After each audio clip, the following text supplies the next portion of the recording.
And he went to jail like 50 years back for this. Yeah, and he's so consistent. Like, he was sort of espousing policies that people are finding relevant today. And the thing is that a lot of people would criticize him for not winning in the end, because a lot of success is determined by the outcome, Right.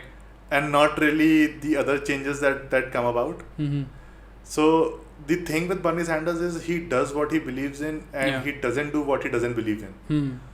So if he thinks that the education programs in Cuba were good, he would talk about it and not Yeah. back down even if it cost him Florida. Yeah.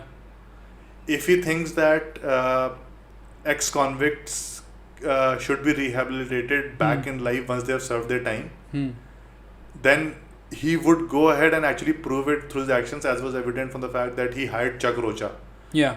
to lead his Latino outreach. Right. And he was an ex-convict. And he was on probation for 2 years. Yeah. So he and everybody would make sure that they don't touch Chuck Rocha with a barge pole, like from 10 feet away. Yeah. And Chuck Rocha gave him the big win that he got in Nevada, Right. which was the reason why The the entire Hispanic community. Democratic establishment got together, and Yeah. the bloody Monday happened before Yeah. Super Tuesday. Exactly. And this also tells you that he's quite smart, actually, Bernie Sanders. He is.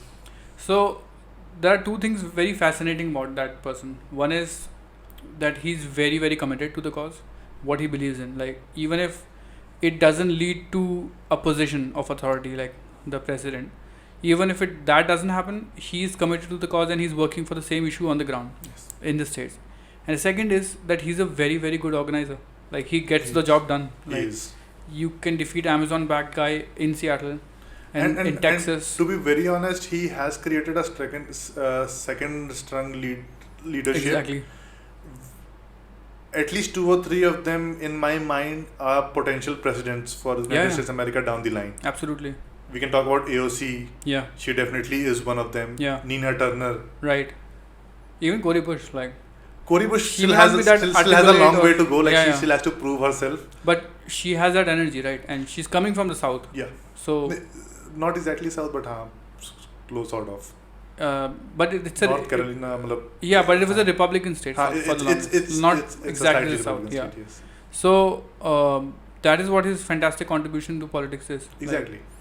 and I mean, it's a pity that we will see like two candidates go against each other, like neither of whom can speak in complete sentences.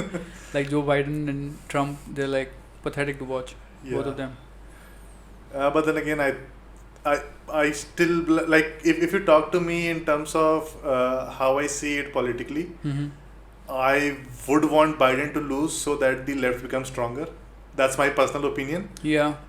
But I don't think I can reconcile with the fact that Trump would win. Yeah. So exactly. in the end, if I was a voter in the US, I would go out and vote for Biden. Yeah. But I would have a very hard time doing it. Yeah. Yeah, I think that's if it was anyone else but Trump, like even if it was like George Bush, like the son, like the junior, you would still be like, okay, let this guy win. Yeah, and we can see that the rehabilitation process of George Bush Jr. that's going on right now. Like, Yeah. And that's possible only because people think that Trump is way worse. Yeah, exactly. Now suddenly even for Democrat, George Bush is a decent guy. Yeah, and like I read an article a couple of days back wherein he has created 43 portraits of immigrants, George Bush Jr. and he's going to like put them out in front of the world. And most of the people might not remember that he's the one who created ICE. Oh yeah, exactly. So That's a weird fantasy to have. First Yeah. create like immigrant prisoners and then paint them.